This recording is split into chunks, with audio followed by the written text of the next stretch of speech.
Welcome to the Government News Brief for Wednesday, February 17, 2016. In the news, several communities to get streetlights, Hinterland residents can expect improved living conditions, and East Demerara Water Conservancy to be strengthened. With these and other stories, I am Azim Khan. Thank you for staying with us. This is the Government News Brief. A number of communities countrywide are soon to have streetlights through the Ministry of Public Infrastructure. More in this Glendon Greenwich report. The responsibility for road lighting falls under the Ministry of Public Infrastructure. One of the goals of the ministry is to have all the roads illuminated. You pass certain villages that has lights in, then you hit a dark spot and so on. And my ministry obviously would like to put lights everywhere. Sir, so places like Yeovil, sir, Chester, Ross, Kingsley, Litchfield, Seafield, Phoenix, Calcutta, Catherine, sir, these places have to get lights, sir. And it's my intention to ensure that everyone has lights in their areas. The parliamentary opposition has claimed that some citizens were being favored. They made reference to the street lights that were removed from Bath Settlement and given to the residents in Linden. However, Minister Patterson explained that what is happening at Bath Settlement is occurring in Linden. I did a little check, sir, knowing just coming prepared, sir. And I checked, sir, that in Woodley Park, Bath, sir, we have 56 lamps. And I particularly, and that is on the main road, sir, to ensure that they're lit and they're working, sir. That is where my perusal, that's my thing is, sir. And the lights in Linden, sir, are on a main road, just a similar, exact same. So I pay for the lights on the main road for Bath and Woodley Park. It was explained that the street lights which were removed from Bath Settlement were connected illegally. Persons wishing to have a street light in their area need to contact the Guyana Power and Light Incorporated. Government News Brief, Glendon Greenwich reporting. Low-income families in hinterland communities can expect to benefit from the 2016 Sustainable Housing Project. Here are the details from Shanta Goberdan. A $644 million project will subsidize the construction of houses and the replacement of roofs in Regions 1 and 9. Whitewater, Camwater, High Macabre and Seaby in Region 1 and Region 9 at Katoka, Quatamang, Masara, Karadarnau, Haiwa, Karasabai, Potarinau and Sand Creek are the communities that will benefit. This project will be financed through a US $3.1 million loan from the IDB. This program will serve to improve the livability of low-income families of the hinterland through better access to housing, potable water, sanitation, and the promotion of women's empowerment. The program caters for the construction of timber houses in Region 1 and brick houses in Region 9. Full house replacement, one-story elevated timber building in Region 1, or flat-born brick building in Region 9, measuring 500 square feet with 4 rooms and front and back stairs, not like the turnkey ones, with zinc roof, guttering, a 400-gallon water tank, and a pit toilet. Roof replacements, zinc sheets for a house measuring no more than 500 square feet, complete with guttering, fittings, and a 400-gallon water tank. The Sustainable Housing Project is based on the lessons learned from an earlier pilot project implemented during 2009 to 2015. That project resulted in the construction of 208 houses. Shanta Goberdan with this Government News Brief. Sustainable land use in both coastal and hinterland will be better managed under a land commission to be launched later this year. The details in this Paul McAdam report. Sustainable land use, a finite resource, could see better management with the setting up of a land commission.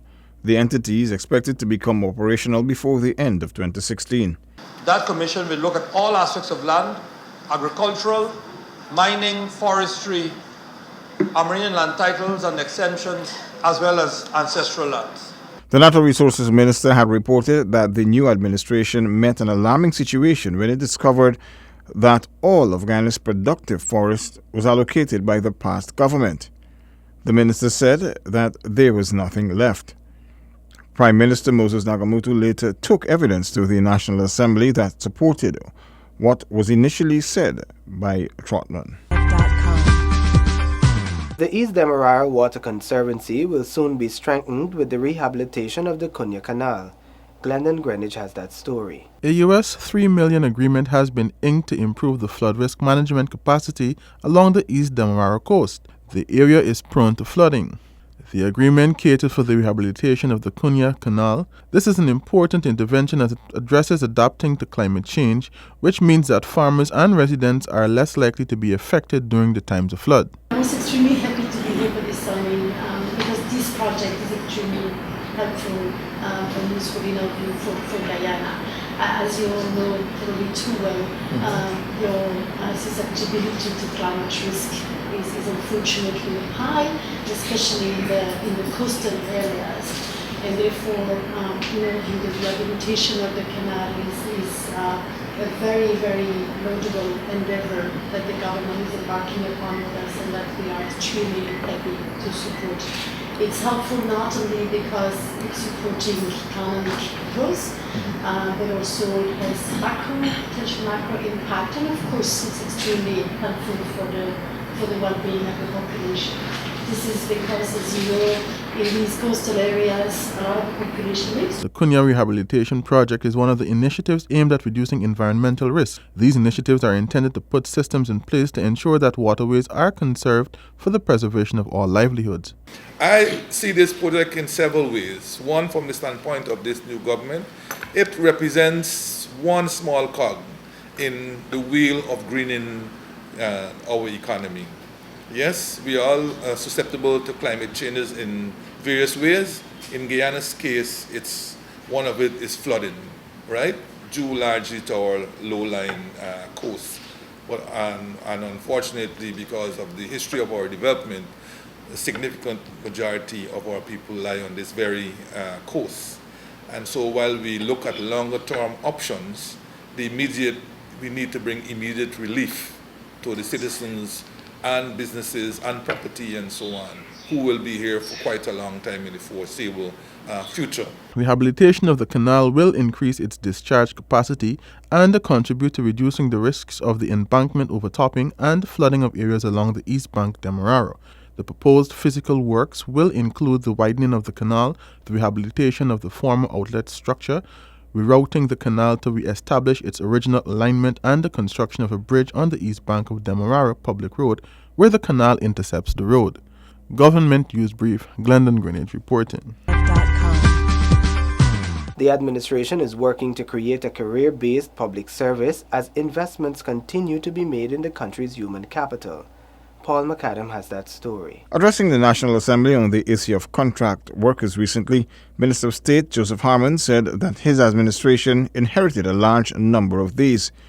However, he said there are plans to bring those workers into the traditional public service. The bulk of the public service are contracted employees. What we have said is that we will gradually merge all of these persons who are on contracts into the traditional public service. We've already entered into conversations with the Public Service Commission, and what we said is that at the GS1 and GS2 levels, we will start with that process. Additionally, persons below the age of 45 who are on contracts will be given an opportunity to join the traditional public service. What we hope, Mr. Chairman, is over the next 5 years is to completely have a public service that is made of career public servants. The minister also reported that an agreement was recently entered into with the Caribbean Leadership Program to train high-level public servants, and this training has begun. The proposed staff college is also expected to facilitate persons entering the public service. We have come to the end of the Government News Brief for Wednesday, February 17, 2016. This is a photograph taken during the independence activities. If you recognize yourself in this photograph, please give us a call on 226-6715 or 225-3119. We would certainly like to speak with you. Remember, the Government News Brief along with all other GINA programs can be found on our website. We're also on Facebook and YouTube. On behalf of all of us here at GINA, thank you for watching.